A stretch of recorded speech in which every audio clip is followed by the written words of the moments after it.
जगत गुरु माता कुंती कहती हैं विपत्ति पे विपत्ति आए, कम से कम हल्की होकर तो जाऊं, जब इस शरीर को छोड़ूं कुछ बचे तो नहीं दोबारा। इसलिए विपदा हस्तु, बार बार विपत्ति जीवन में आए। ज्ञानी कभी कंप्लेन नहीं करता, ज्ञानी कभी कोई शिकवा नहीं करता, कोई शिकायत नहीं करता। तस्य प्रज्ञा प्रतिष्ठिता। बहुत अच्छा भगवान ने यहाँ पर एक सूत्र दिया। अगला श्लोक लेंगे क्योंकि टाइम थोड़ा कम है, मैं चाहता हूँ कि थोड़ा सा अगला इसी धारा में भगवान अगले श्लोक में कहते हैं यदा संहरते चायम कूर्मोंगानी व सर्वसः इंद्रियाणि इंद्रियार्थेभ्यस तस्य प्रज्ञा प्रतिष्ठिता।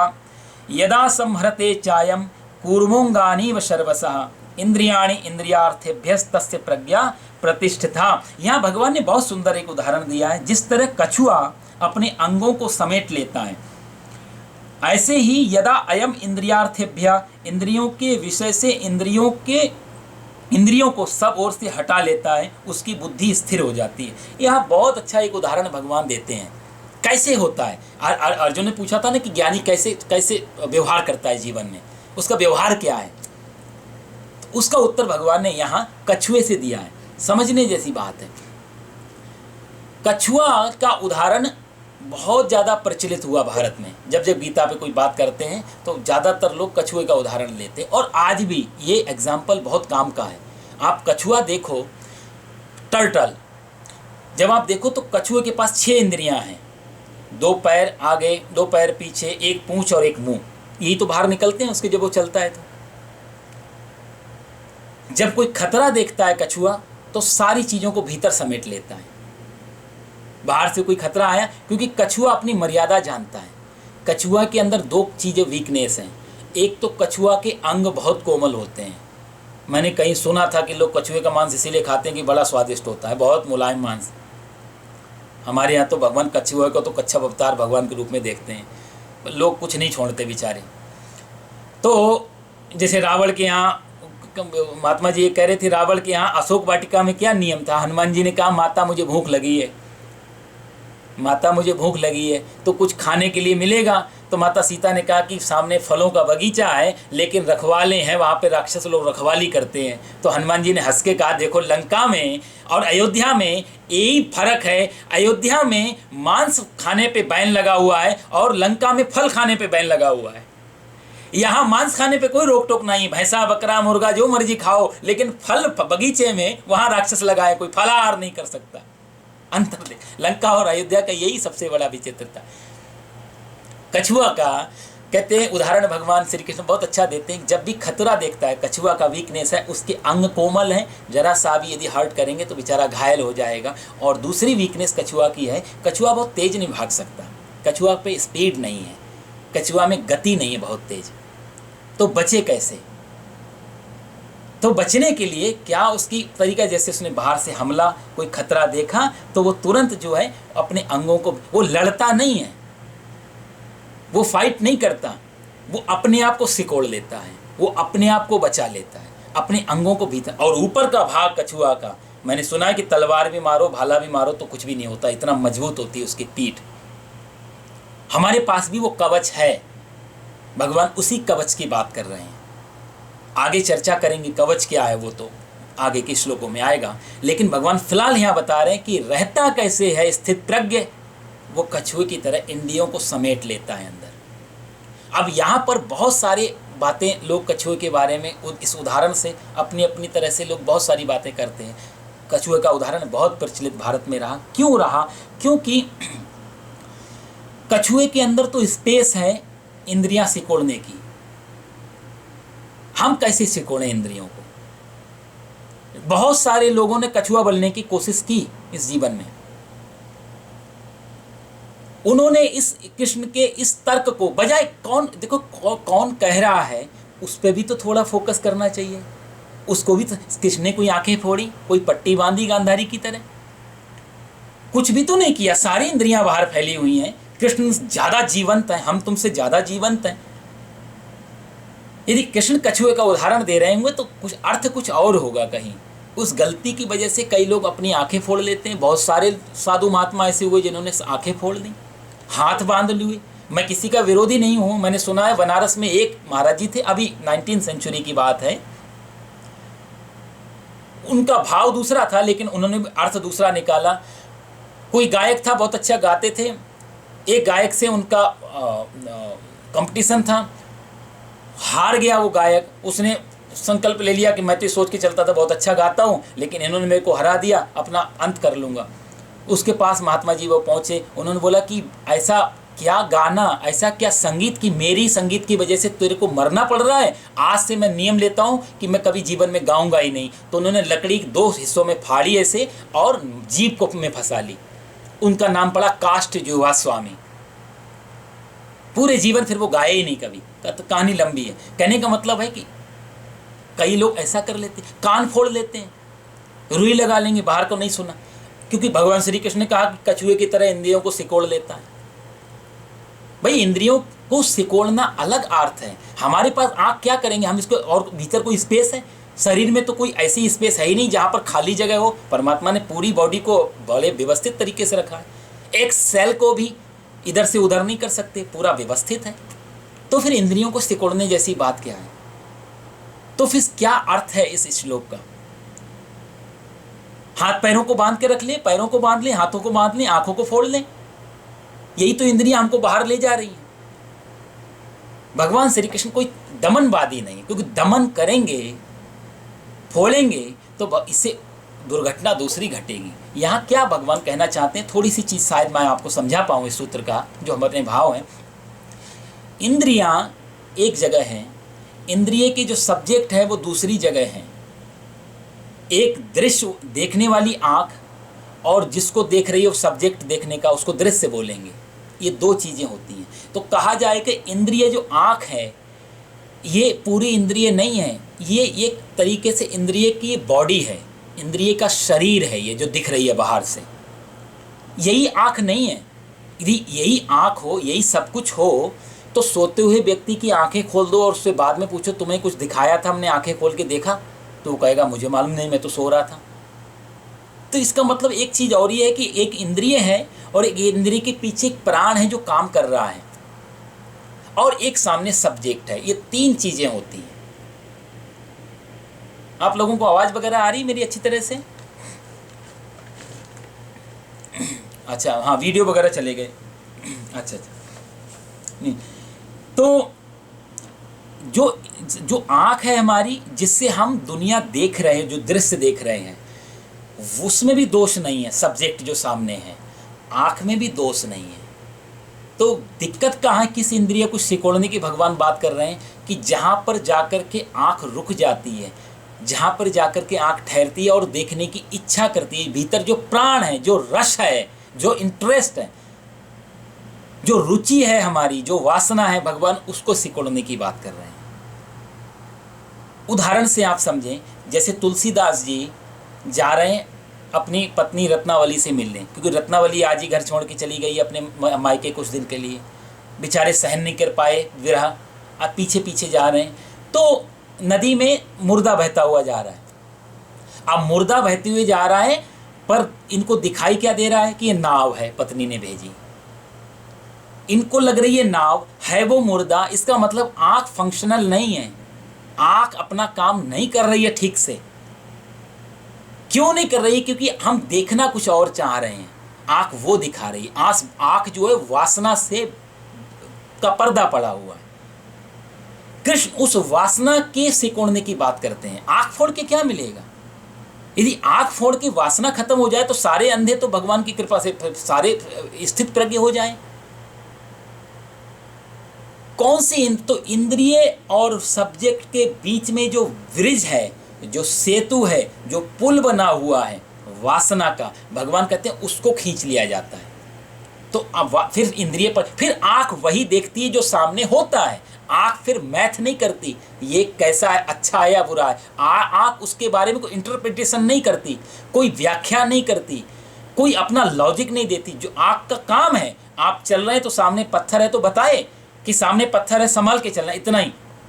ये तो आंख का काम है। लेकिन वो पत्थर मूर्ति बन जाए, वो पत्थर हमें रोक दे कि ये बहुत सुंदर पत्थर, रुक जाओ, तो फिर आंख वासना वाली है। शब्द कान का काम है कि बाहर से आती हुई आवाज हम सुने चाहे वो संगीत हो, चाहे वो गाली हो, चाहे वो निंदा हो, चाहे वो सिर्फ सुने। आँख का काम है बाहर की ध्वनि को अंदर भेजना, लेकिन उसको उनको व्याख्या करना, उनका इंटरप्रिटेशन करना, ये कान के प्राण का नाम है। भगवान उस प्राण की बात कर रहे हैं, उस वृक्ष की बात कर रहे हैं, उसको तोड़ दो। फिर निंदा भी आए तो भी कान सुन के अंदर पहुंचा रहा है, निंदा आई, फिर स्तुति आए वो भी अंदर पहुंचा रहा है, फिर कोई अच्छी बात सुनाई दे, कोई बुरी बात, कोई काम अपना फंक्शनल काम करे जो काम करना चाहिए। हम कान से वही काम नहीं लेते जो कान का काम है, हम कान से बहुत सारा काम लेते हैं, क्योंकि कान से हमने मन को जोड़ा हुआ है। तो कोई चीज़ कान सुना तो फिर कान उसको कहेगा और सुनना चाहिए, बस उसी की बात भगवान सिकोड़ने की कहते हैं। वही बंधन है, इंद्रियों का बाहर से कोई बंधन नहीं है। गलत कई बार व्याख्याएं किया कर दी जाती हैं कि इंद्रियों को सिकोड़ना मतलब आंखें बंद कर लेना।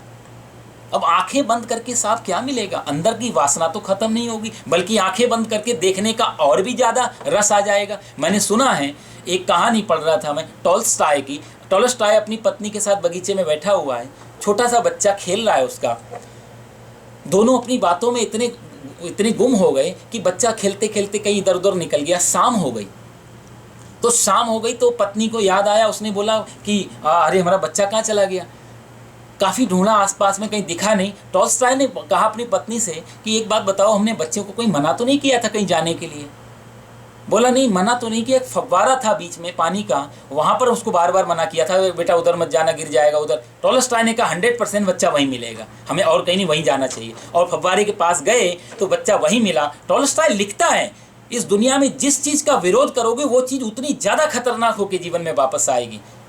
क्योंकि वो वासना का यदि हम द्वार बंद कर देते हैं, गेट बंद कर देते हैं, तो वो वासना अंदर विक्षिप्त हो जाती है, वो अंदर फिर पागल हो जाती है, वो प्रेत बन जाती है। उसके पास शरीर नहीं होता, आंख फोड़ने से, आंख बंद करने से वो प्रेत बन के और भी ज़्यादा उसका फोर्स बढ़ जाती है, उसकी ताकत बढ़ जाती है।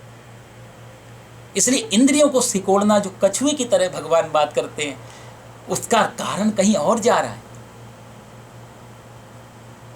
उसका अर्थ बिल्कुल बिल्कुल दूसरा है। भगवान दमनवादी नहीं है। कृष्ण की ये खासियत तो यही है कृष्ण की, कि भगवान श्री कृष्ण किसी भी चीज को दबाने के बारे में नहीं बोलते। हाँ, दिशा मोड़ दी जाए, दिशा बदल गई, कश्ती बदली तो किनारे बदल गए, थोड़ा दिशा बदली तो किनारा बदल जाता है। वही वासना यदि बाहर को जा रही, उसको थोड़ा सा यदि दिशा मोड़ दी तो फिर कोई और डेस्टिनेशन होगा उसका। यहाँ इंद्रियों को सिकोड़ने की बात यही है कि जो वासना हमें चिपका रही है, पहले श्लोक में भगवान कहते हैं अभिस्नेह, जो हमें उस स्नेह से चिपका रही है, जो उसके वासना से कारण हम जो खींचे जा रहे हैं, हम जो कान कह रहा है नहीं संगीत सुनाओ, बहुत अच्छा संगीत सुनाओ, ये कान की डिमांड है, शब्दों को सुनना, अपनी स्तुति सुनना, संगीत सुनना, ये तो कान का। वहाँ पर आदमी चिपकेगा तो दुखी होगा। यदि हम संगीत सुन रहे हैं, किसी ने बाधा आके डाल दी तो दुख होगा। आँख कुछ अच्छा दृश्य देख रही है और वहाँ कोई बाधा आ गई तो दुख होगा। जिह्वा का स्वाद काम है, रस लेना, बताना, कड़वा है, मीठा है, तीखा है, कैसा है, ये जीव का काम है। लेकिन जीव की यदि डिमांड बन जाए कि मुझे मीठा ही खाना है, तो वहाँ पर प्रॉब्लम शुरू होगी। भगवान कहते हैं डिमांड वही असली इंद्रिय हैं जो डिमांड क्रिएट करती हैं, जो एक इच्छा पैदा करती हैं। आँख के माध्यम से अच्छा दृश्य दिखाओ, कान के माध्यम से अच्छे शब्द सुनाओ, जिह्वा के माध्यम से अच्छा स्वाद दो, वो ब्रिज है, वो पुल है। जो इन पुल को, इस ब्रिज को तोड़ना, उसी को सिकोड़ लेना। कैसे होता है ये कैसे हो? एक छोटा सा एक उदाहरण इसके बारे में कहते हैं। महात्मा बुद्ध एक बार बैठे हुए हैं, प्रवचन दे रहे थे, गंभीर चर्चा चल रही थी। अचानक प्रवचन देते देखते देखा एक आदमी सबसे आगे बैठा हुआ प्रवचन सुन रहा है, एक पैर पे दूसरा पैर उसने ऐसे रखा हुआ है, और जैसे हम लोगों की आदत है एक पैर पे दूसरा पैर रखते तो पैर हिलने लगता है, उसका पैर का अंगूठा हिल रहा था।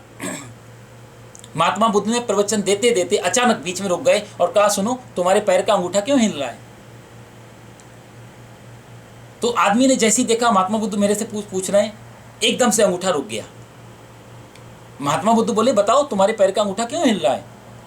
वो आदमी बेचारा घबराया, इतनी गंभीर चर्चा चल रही, इनका ध्यान कहाँ मेरे अंगूठे पे। उसने बोला, महाराज बस ऐसे, आप कहाँ की बात? बुद्ध बोले, नहीं आप बताओ। उस आदमी ने कहा, नहीं छोड़ो ये बात, आगे आप तो इतना अच्छा। नहीं, बुद्ध ने कहा, इतने सवालों के जवाब मैंने दिए, तुम्हारे एक सवाल मैं करता हूँ, तुम्हें जवाब देना चाहिए। उस आदमी ने बोला, पता ही नहीं। मुझे हिल रहा है ये, और जैसे ही आपने बताया वैसे ही अंगूठा रुक गया।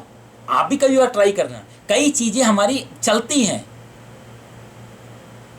उनको कंडीशन हमने दी हुई है, और वो चलती जैसी ध्यान जाता है वो रुक जाती हैं। भगवान जो कछुए की तरह उदाहरण देते हैं, इस उदाहरण से बहुत मैच करता है। सारी इंद्रियां अभी दौड़ रही हैं क्योंकि हमारा वहाँ ध्यान नहीं है। यदि किसी भी इंद्रियों को हम पूरा फोकस कर लेंगे, इंद्रिय इतनी वीक है वो तत्काल रुक जाएगी, उसकी गति, उसकी धारा। इसलिए ध्यान मेडिटेशन में एक फॉर्मूला है, मेडिटेशन का गहरा फॉर्मूला है झेन में। वो कहता है कि आप ये चिंता मत करो मन कहाँ, मन क्लब में है, कसिनो में है। आप ये चिंता मत करो मन मंदिर में है या देवालय में है या कहाँ पे है। आप सिर्फ मन के साथ, मन के गवाह, मन के विटनेस रहो। इतना तो जानो कि तुम्हारा मन है कहाँ पे। जैसे ही आप मन के साथ जुड़ जाते हो, आप तत्काल देखोगे मन गति करना बंद कर देता है, मन भागना बंद कर देता है, कोई भी काम। और ये बहुत प्रैक्टिकल है, आप लोग करके देख सकते हैं। जिस चीज में मन होगा उसमें यदि होश आ जाएगा, तत्काल मन अपना गति करना बंद। यदि हम आंख से देख रहे हैं किसी बहुत सुंदर दृश्य को, और सही में यदि हम बुद्धि के साथ, पूरे कॉन्शसनेस के साथ यदि आंख को जोड़ देते हैं, आंख तत्काल व्याख्या करना बंद कर देती है। बेहोशी में इंद्रियां हमको खींचती हैं, होश में कोई इंद्रिय के पास इतनी ताकत नहीं जो हमको खींच पाए। कृष्ण उस होश की बात करते हैं। उस बेहोशी में जो इंद्रियां खींच रही हैं, उस बेहोशी का जो पुल है, उसको कूर्मोंगानी व सर्वसा, कछुए की तरह उस इंद्रियों को सिकोड़ने की बात भगवान करते हैं।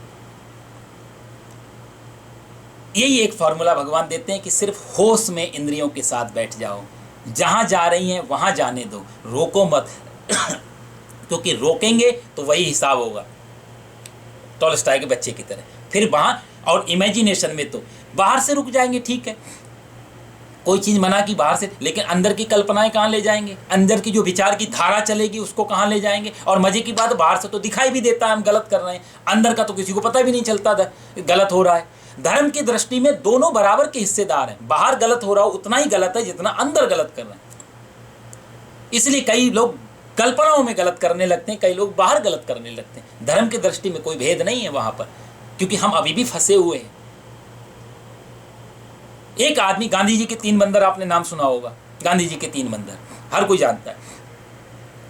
वो उदाहरण बहुत ज़्यादा खींचना नहीं, उस उदाहरण को वो आंख बंद कर लिया, उसका गहरा राज है। एक्चुअली में गांधी के 3 बंदर भी नहीं है, मैंने सुना गांधी जी के 4 बंदर थे। एक ने आंख बंद किए, एक ने कान बंद किए, इसने मुख बंद, एक ऐसे करके बैठा हुआ है। अब चौथा ऐसे करके जो बैठा है बंदर, उसकी व्याख्या हम लोग नहीं कर पाए समझ में, इसलिए 3 ही बंदर हमने प्रमाणित कर दी। 4 बंदर थे। कई लोग कहते हैं कि चाइना से आए, असली में वो बंदर जापान में जो धर्म है, झेन धर्म, झेन बहुत सुंदर नाम है उसका, बहुत अच्छा धर्म है। उसके बारे में एक बार मैं आपको पहले भी कहानी सुना चुका हूँ। वो झेन फकीरों का बहुत बड़ा सम्मान है उन बंदरों के प्रति, बहुत शुभ मानते हैं। तो उन्होंने गांधी जी को दिए थे। गांधी जी के अपने बंदर नहीं थे, गिफ्ट मिला हुआ था वो उनको।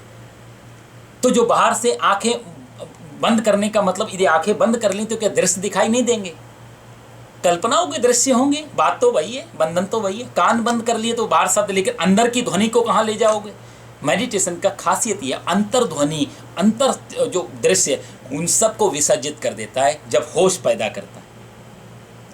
भगवान यहाँ कछुए का उदाहरण लेकर के यही एक बात कहते हैं कि कछुए की तरह जो अपनी उसको इंद्रियों को सिकोड़ लेता है, यानी कि वृज को तोड़ देता है। इंद्रियों में दोष नहीं है, उन्हीं आँखों से भगवान भी देख सकते हैं, उन्हीं आँखों से हम दुनिया भी देख सकते हैं। डिपेंड हमारी वासना पे, हमारी इच्छा पे करता है, देखना क्या चाहते हैं।